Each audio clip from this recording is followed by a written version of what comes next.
اعوذ باللہ من الشیطان الرجیم بسم اللہ الرحمن الرحیم وبہ نستعین وہو خیر المعین صلی اللہ علی سیدنا محمد وآلہ الطاہرین اللہم صلی علی محمد۔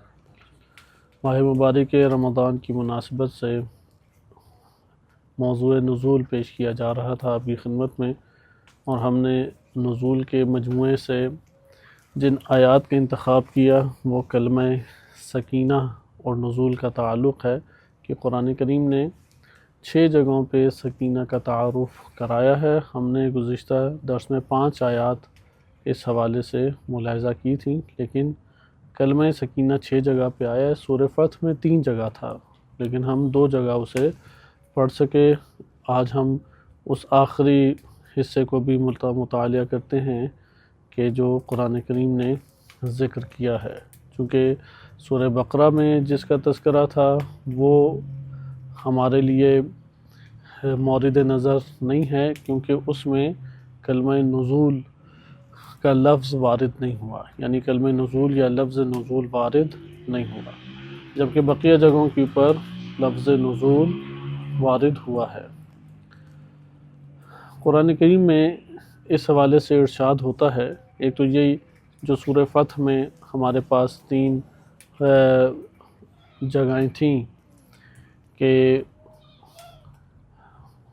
غزوہ حنین کا تعارف آپ کی خدمت میں گزرا، اسی طریقے سے صلح حدیبیہ کا ہم نے آپ کے سامنے ذکر کیا کہ کس طریقے سے اس کا سیاق موجود ہے۔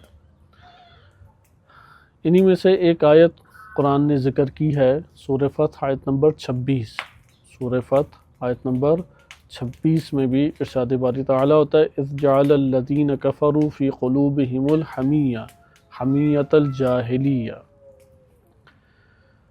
فانزل اللہ سکینتہ علی رسولہ وعلی المؤمنین والزمہم کلمۃ التقوی وکانوا احق بہا واہلہا وکان اللہ بکل شیء علیما۔ اس آیت کریمہ میں سب سے پہلے کفار کے قلوب کا تذکرہ کیا گیا ہے کہ ان کے قلوب میں حمیت جاہلیت پائی جاتی ہے، یعنی حمیت شدید ترین انتقام اور دشمنی کا مادہ کفار کے دل میں پایا جاتا ہے مسلمانوں کے خلاف، اور یہ اب بھی موجود ہے، اب بھی اسی طریقے سے یہ موجود ہے کہ مسلمان، اس لیے آیات کریمہ نے سختی سے منع کیا ہے کہ کفار کو اپنے قریب یا اپنا اولیاء یا اپنا سرپرست کسی بھی صورت میں نہ بناؤ، کیونکہ ان کے دل مسلمانوں کے حوالے سے بھرے ہوئے ہیں، مسلمانوں کے خلاف یا دین حق کے خلاف ان کے دل بھرے ہوئے ہیں۔ اچھا، اس کے مقابلے میں اللہ نے کیا قرار دیا ہے؟ اللہ سبحانہ وتعالیٰ نے اپنا سکینہ اپنے رسول اور مومنین کے اوپر نازل فرمایا ہے، اور ان کے لیے کلمہ تقوی کو لازم قرار دیا ہے، اور وہ زیادہ حقدار ہیں کہ اس کلمہ تقوی اور اہل تقوی قرار پائیں، اور اللہ ہر شے کو بہت زیادہ علم رکھنے والا یا ہر شے کے بارے میں علیم ذات ہے۔ یہ ہمارے پاس سورہ فتح کی آیت نمبر 26 تھی۔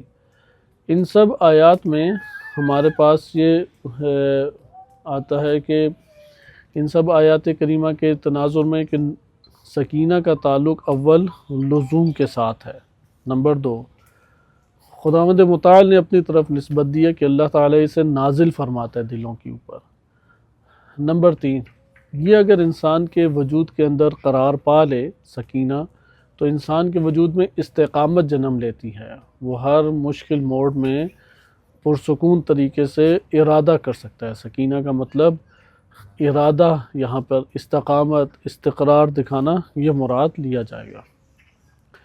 ہم اس کو اب ایک اور پہلو سے دیکھتے ہیں۔ گزشتہ درس میں مادی جہت سے آپ کے سامنے چند مثالیں دی گئی تھی کہ انسان پہ مختلف حالات طاری ہوتے ہیں، انہی میں سے حالات انسان کے باطن کے اوپر بھی طاری ہوتے ہیں۔ اصل میں سکینہ کا تعلق ہے ہی باطن سے، اگرچہ ظاہری اظہار کر سکتا ہے اور کرنا چاہیے، ظاہری اظہار، پروقار رہنا خصوصی تاکید ہے۔ شیعہ سنی دونوں کتب میں احادیث اس بارے میں وارد ہوئی ہیں کہ اپنے آپ کو پروقار رکھو، پروقار رکھو یعنی اپنی مشکل کو ظاہر نہ ہونے دو، پروقار اپنی مصیبت کو ظاہر نہ ہونے دو، اس کو جھیل لو اپنے وجود میں، ظاہر ہونے سے مشکل کو بچاؤ۔ لہذا مشکل کا کثرت سے ذکر کرنا یہ وقار کے خلاف ہے۔ ہاں، جیسا کہ نہج البلاغہ میں وارد ہوا ہے کہ مومن اگر کسی مومن سے اپنا مسئلہ پیش کرتا ہے تو گویا کہ اللہ کو پیش کیا، گویا کہ یعنی اہل ایمان کے لیے اللہ تعالیٰ نے دوستی اور محبت اور ولایت وہ اہل ایمان کے ساتھ رکھی، اور کافر کو پیش کیا تو گویا اپنے اللہ کی شکایت کی۔ لیکن مشکلات کئی قسم کی ہوتی ہیں۔ ایک دفعہ ایک مشکل ہوتی ہے کہ انسان دل کو ہلکا کرنا چاہتا ہے، یہ دوست کی حد تک ہونی چاہیے، کوئی عیب اور حرج اس میں نہیں ہے، دوست کے سامنے انسان اپنے دل کو حال ہلکا کرتا ہے۔ ایک مرتبہ انسان کے لیے مشکل کو ہر کسی کے سامنے بیان کر رہا ہوتا ہے، وہ اس کی عزت اور وقار کو کھو دے گی، یہ خلاف عزت اور وقار ہے۔ لہذا ظاہر کا بھی ہمیں اہتمام کرنا چاہیے عزت اور وقار کے اعتبار سے، لیکن اس کے مد مقابل باطن کی طرف آئیں، یعنی ظاہر میں ظاہری اظہار ہی ہے، ممکن ہے کہ باطن اسے نہیں سنبھالا جا رہا یا باطن میں بے چینی قائم ہے، لیکن ظاہر کو وہ اپنے نمایاں کرنے کی کوشش کرے۔ ایک مرتبہ باطن میں مقصود ہوتا ہے، چونکہ وہ مشکل ہے ہی ایسی کہ اگر باطن کنٹرول نہ ہوا، باطن اگر قابو نہ ہوا تو ظاہر سے نہیں کچھ ہونے والا، ظاہر سے بدحواسی، خوف، اضطراب اور اسی طریقے سے بیجا قسم کی حرکات وہ صادر انسان سے ہوں گی۔ اس کے لیے ضروری ہے کہ اندر تسکین پیدا ہو، اندر اطمینان پیدا ہو، اندر سکون پیدا ہو۔ اگر یہ اندرونی طور پہ سکون اور اطمینان پیدا نہیں ہوگا تو وہ بیرونی طور پہ اس کے لیے کئی قسم کی مشکلات کا باعث بن جائے گی۔ لہذا انسان اپنے ذاتی امور میں تھک جاتا ہے، یہ عام سی بات ہے۔ گھر کے اندر مسائل بعض اوقات پیدا ہو جاتے ہیں، ہر گھرانے کے اندر اس طرح کے مشکلات ہیں۔ انسان کی اپنی طبیعت چڑچڑی ہو جاتی ہے، دباؤ اور پریشر میں آ جاتی ہے۔ لہذا ان موارد میں انسان کو چاہیے کہ اندرونی سکون کو برپا کرے۔ یہاں پہ جو آیات ہیں مفسرین نے جس طرح سے اشارہ کیا ہے، یہ بالخصوص انسان کی قلوب سے تعلق رکھتی ہیں، جیسا کہ آپ بعض آیات میں مطالعہ کر چکے ہیں کہ قلوب مومنین سے سکینہ کا تعلق ہوتا ہے۔ قرآن کریم میں اس حوالے سے ارشاد بھی ہوتا ہے کہ اللہ تعالیٰ مومنین کے دلوں کے اوپر سکینہ کو نازل فرماتا ہے۔ مثال کے طور پہ اگر فرشتے نازل ہوتے ہیں، فرشتوں کا نزول سکینہ کا باعث ہے، یا اسی طریقے سے بعض آیات میں قرآن کریم کی بعض آیات میں کلمہ ملائکہ وارد نہیں ہوا، خداوند متعال نے براہ راست اپنی طرف نسبت دی۔ قلبی حالات کو ہم تھوڑا سا ادھر ملاحظہ کریں۔ جہاں تک قلبی حالات کا تعلق ہے، انسان دو مرحلوں سے گزرتا ہے۔ ایک دفعہ انسان سوچ و بچار اور فکر، افکار، اعتقاد کے مرحلے میں ہوتا ہے، اور ایک دفعہ عمل کے مرحلے میں ہوتا ہے۔ ہر دو مورد میں اضطراب جنم لیتا ہے، ہر دو مورد میں اضطراب جنم لیتا ہے۔ انسان جب بھی شک کے مورد میں ہو تو اندر بڑی گھٹن سی محسوس ہوتی ہے، اعتقاد نہیں قائم کر پا رہا ہوتا، فیصلہ نہیں کر پا رہا ہوتا۔ شک خود ایک تاریکی ہے، یہ تاریکی برقرار رہے تو انکار کی طرف انسان کو لے جاتی ہے، اس لیے شک جس قبیل سے تعلق رکھتا ہے وہ انکار ہی ہے۔ لہذا شک خود اندر وجود میں تنگی لاتا ہے، گھٹن لاتا ہے۔ مثلا اللہ تعالیٰ کا وعدہ پورا ہوگا یعنی شک کرنے لگ جائے، شک کرے گا خود اندر سے تنگ ہوگا۔ اچھا میرے لیے یہ مشکل جو ہے، یہ مشکل حل ہوگی یا نہیں ہوگی، شک کرے گا، آہستہ آہستہ اندر سے تنگی کا شکار ہونا شروع ہو جائے گا۔ بس پہلی چیز کیا ہے، اعتقادات میں شک کی بجائے اگر انسان کے اندر اعتقاد قائم ہو جائے، اس کو ہم کہیں گے سکینہ۔ سکینہ کیا کہلائے گا یہاں پہ؟ شک کے دور ہونا، رفع شک اضطراب کو دور کر دے گا۔ بس ایک دفعہ ہمارے پاس ایک نوع سکینہ کی کیا ہے کہ جو اطمینان اور سکون کا تب باعث بنتی ہے کہ جب انسان کے وجود میں علمی مشکل حل ہو جائے، اعتقادی مشکل حل ہو جائے، فکری مشکل حل ہو جائے۔ مثال کے طور پہ آپ کے پاس تاریخ میں بہت بڑی اس کی مثال جناب حر کی ہے۔ وہ پوری رات اضطراب میں گردش کرتے رہے، ٹہلتے رہے، حرکت کرتے رہے۔ وجہ کیا تھی کہ اندر فیصلہ نہیں کر پا رہے۔ اچھا یہ ممکن ہے اگلے مرحلے میں آ جائے. ہم ایک فرض کرتے ہیں چونکہ جناب حر کے لیے یہ آشکار ہو گیا تھا کہ حق کس کی طرف ہے، لیکن یہ ابھی مشکل پیش آ رہی تھی کہ میں نے ارادہ کر کے قدم ادھر اٹھانا یا نہیں، چونکہ اگلا مرحلہ یہی ہے. بس پہلا مرحلہ کیا ہو گیا کہ مرحلہ علم میں ہے، علم کی کمی کی وجہ سے، جہالت کی وجہ سے یا شبہ کی وجہ سے اندر اضطراب پیدا ہوا ہے، مشکل پیدا ہوئی ہے. انسان نہیں سمجھ رہا کہ کس طرح سے اس کو حل کرے.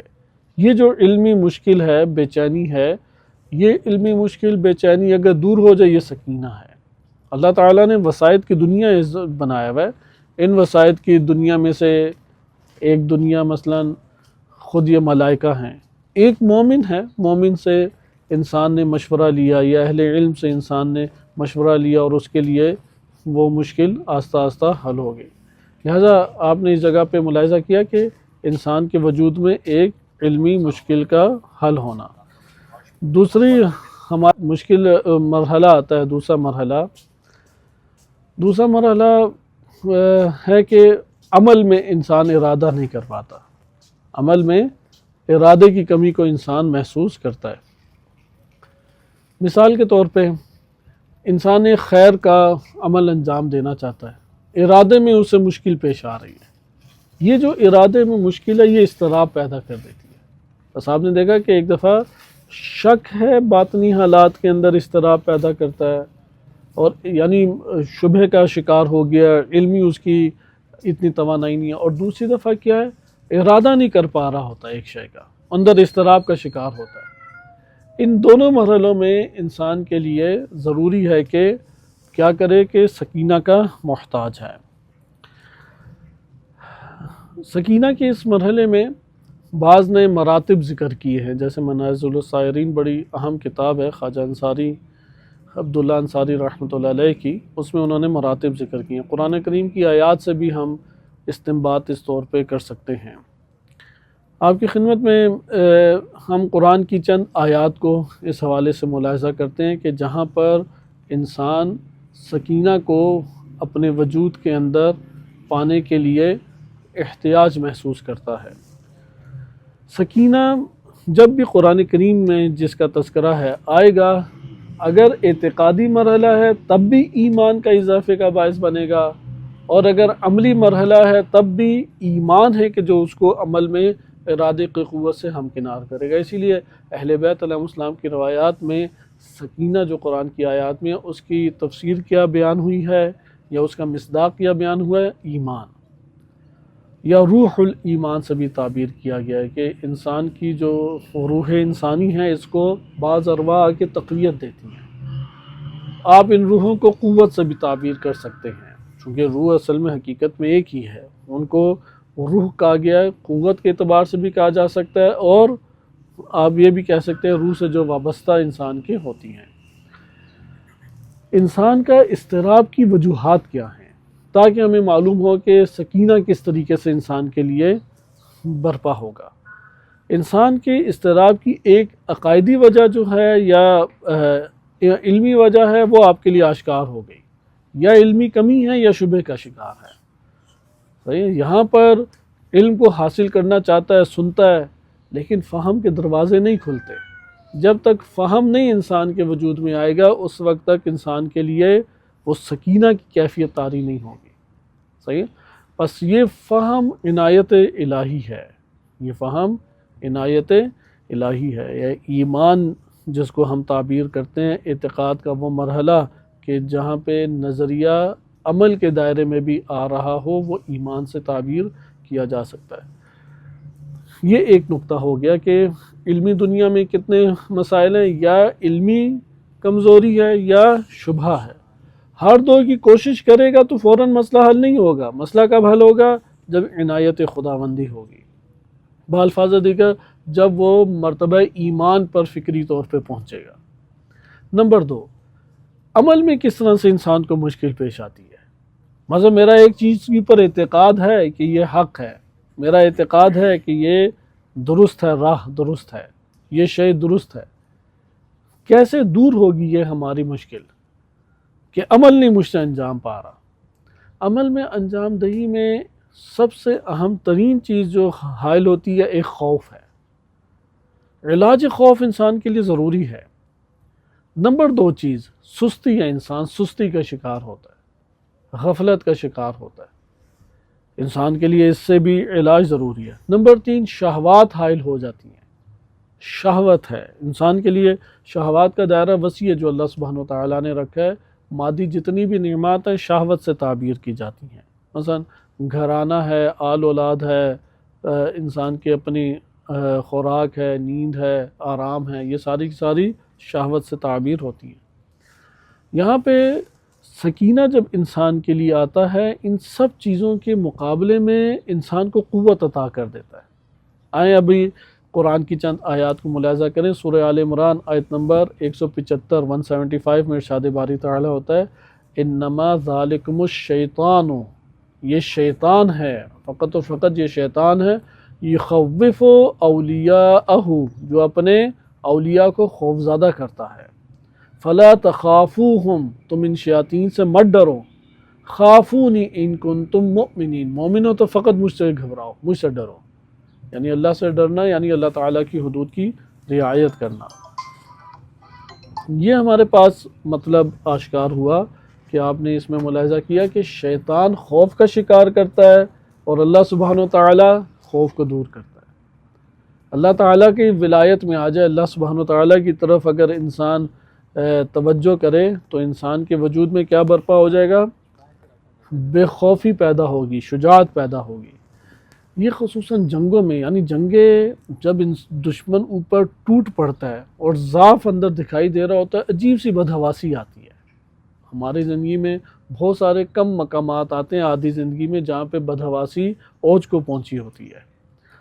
تو قرآن نے انہی جنگوں کے مورد میں ذکر کیا ہے کہ انسان کے اوپر بدحواسی کو سکینہ سے اللہ نے دور کیا، یعنی اللہ تعالیٰ کی طرف سے رحمت آئے گی، خدا کی طرف سے دلوں میں تقویت آئے گی، تثبیت آئے گی، ایمان قوی ہوگا، تو وہ تھوڑے بھی بہت ساروں سے لڑ پڑیں گے، وہ تھوڑے بھی کئی گنا بڑے لشکر کے اوپر حاوی ہو جائیں گے۔ اس لیے اطمینان اور سکینہ کو ہمیں حاصل کرنا چاہیے۔ اس کے ذرائع میں سے بعض ذرائع میں آپ کی خدمت میں عرض کرتا ہوں، لیکن اول چیز سکینہ کے مقابلے میں جو اضطراب اور بدحواسی ہے اس کا سبب کون ہے؟ اس کے سبب وہ مصیبت اور حالات فقط نہیں ہیں، اگرچہ مصیبت اور حالات سخت ہیں، شدید ہے انسان کے لیے، لیکن اس مورد پہ دقت کرنے کی ضرورت ہے کہ انسان در حقیقت اس شیطان کے وسوسوں کا اور وہمیات کا شکار ہو رہا ہے۔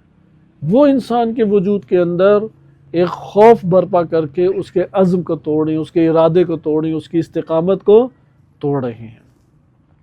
اسی طرح شہوات ہے، قرآن کریم نے ذکر کیا ہے کہ شیطان ہے کہ جو انسان کو ڈراتا ہے کہ تم فقیر ہو جاؤ گے، تم غریب ہو جاؤ گے، اور فحشاء کا حکم دیتا ہے۔ سورہ بقرہ آیت نمبر 268 میں ارشاد باری تعالیٰ ہوتا ہے الشیطان یعدکم الفقر، انسان کے وجود میں غریب اور فقیر ہونے کے کون خدشات ڈالتا ہے؟ شیطان۔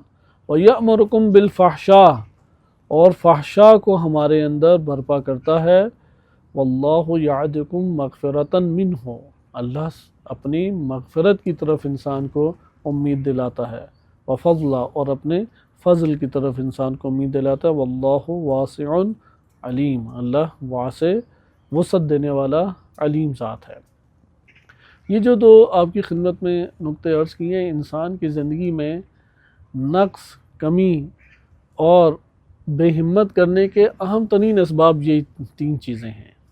ایک خوف ہے، خوف جامع ہے، اس میں کبھی جان کا خوف ہے، کبھی مال کا خوف ہے، کبھی اپنے بے آرامی کا خوف ہے، کبھی اور خدشات آ جاتے ہیں۔ دوسرا ہے فحشاء کی طرف ابھارتا ہے، یعنی شہوت میں رام نہیں ہونے دیتا انسان کو، شہوت میں کثرت کی طرف ابھارتا ہے، اس کے دل کے اندر سکون کو برپا نہیں ہونے دیتا۔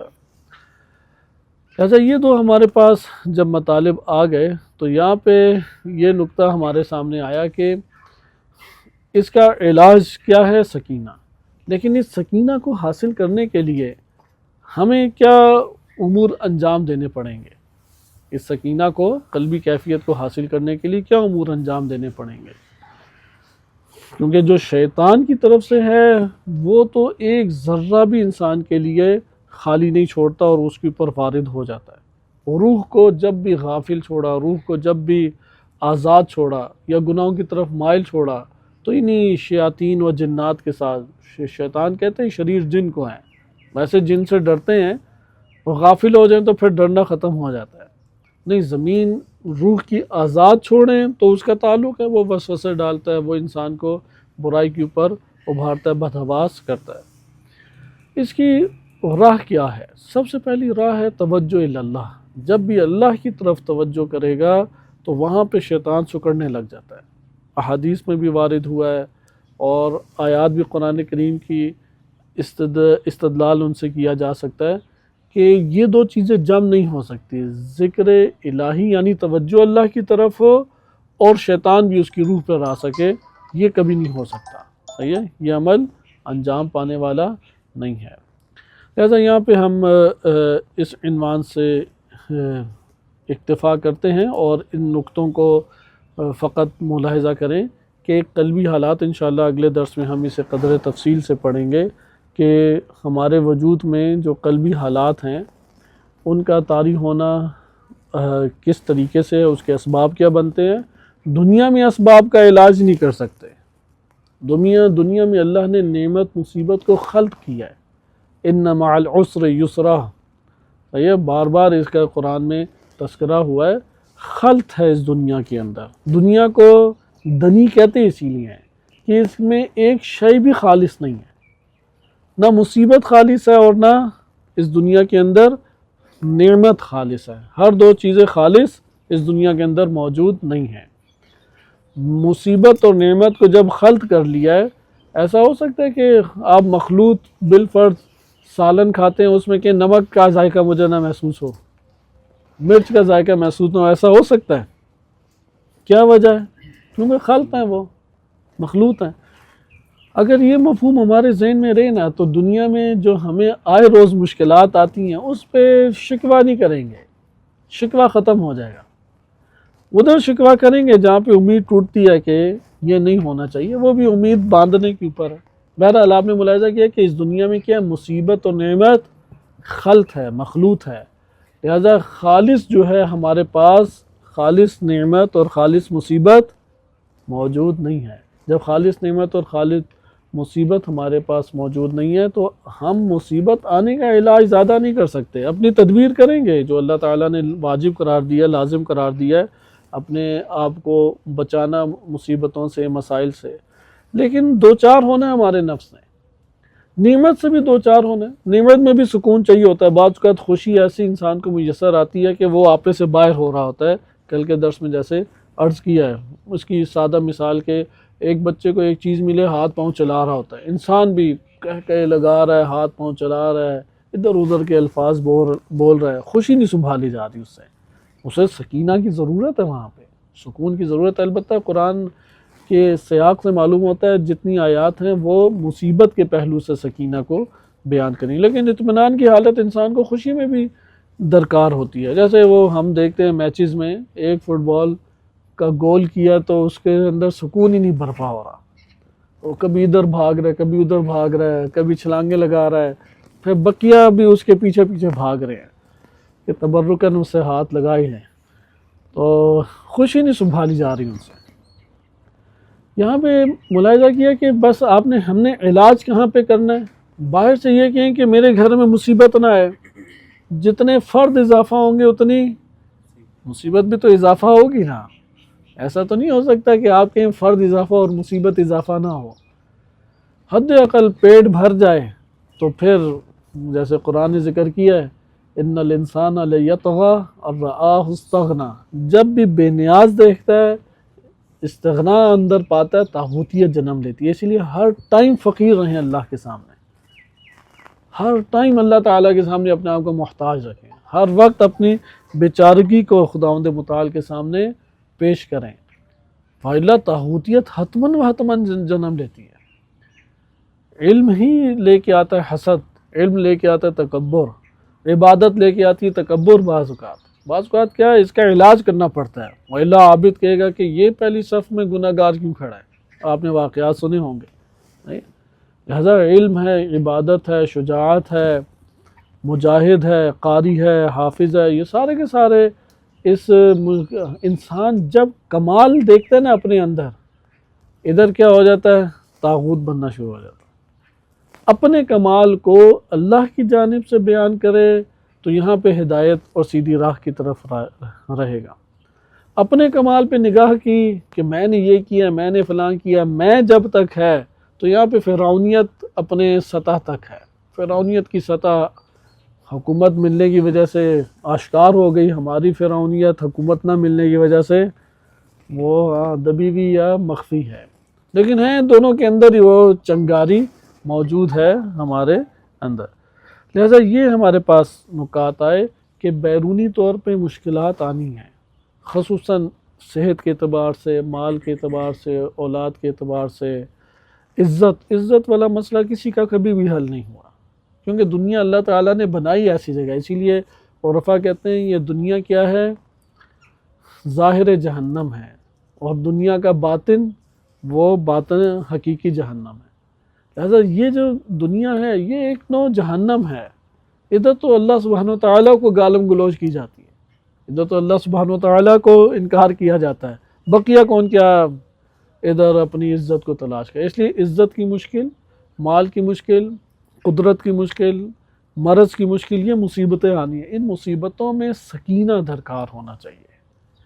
سکینہ اگر اندر نصیب ہو جائے تو انسان کے لیے، انسان کے وجود کے اندر یہ برپا ہوگا کہ عمل کے اعتبار سے اپنے آپ کو اعتدال میں رکھے۔ سکینہ مادی اشیاء نہیں ہے، یعنی اردو والی سکینہ مراد نہیں ہے، بلکہ قلب کے اندر خداوند متعال کی طرف سے رحمت کا، روح من اللہ کا آنا، ایمان کی تقویت کا جو باعث بنے، اور یہ اسی وقت ہے کہ جب خدا کی طرف انسان رجوع کرے۔ اس کی بنیاد پہ استقامت حاصل ہوتی ہے، اس کی بنیاد پہ فتح حاصل ہوتی ہے، اس کی بنیاد پہ قدم جم جاتے ہیں اور انسان کامیابی سے سرفراز ہوتا ہے۔ لہذا قرآن کی اس آیت کی پر اختتام کرتے ہیں کہ سورہ رعد میں آیت نمبر 28 ہے، الذین آمنوا وتطمئن قلوبہم بذکر اللہ، کہ وہ لوگ جو ایمان لائے اور ان کے قلوب اللہ کے ذکر سے مطمئن ہو گئے۔ الا بذکر اللہ تطمئن القلوب، کیا اللہ کے ذکر کے علاوہ بھی قلوب مطمئن ہو سکتے ہیں؟ کوئی شے ہے کہ اللہ کے ذکر کے علاوہ بھی قلوب مطمئن ہو جائیں؟ یا سورہ فصلت آیت نمبر 30 ہے، ان الذین قالوا ربنا اللہ، کلمہ اللہ کے اوپر مومن کی علامت یہ ہے کہ وہ لفظ اللہ سنتا اندر ایک عشق اور محبت، ایک اطمینان اور سکون، اس کا ایک احساس کرنے لگ جاتا ہے۔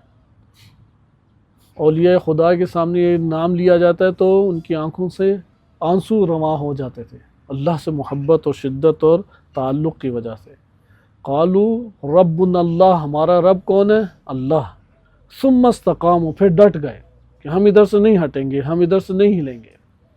تتنزل علیہم الملائکۃ، پھر ملائکہ ان کے اوپر نازل ہوتے ہیں اور کہتے ہیں اللہ تخافوا، کہ خوف مت کھاؤ، ولا تحزنوا، اور حزن مت کھاؤ، وابشروا بالجنہ، اور تمہیں جنت کی بشارت ہو، التی کنتم توعدون، جس کا تمہیں وعدہ دیا گیا ہے۔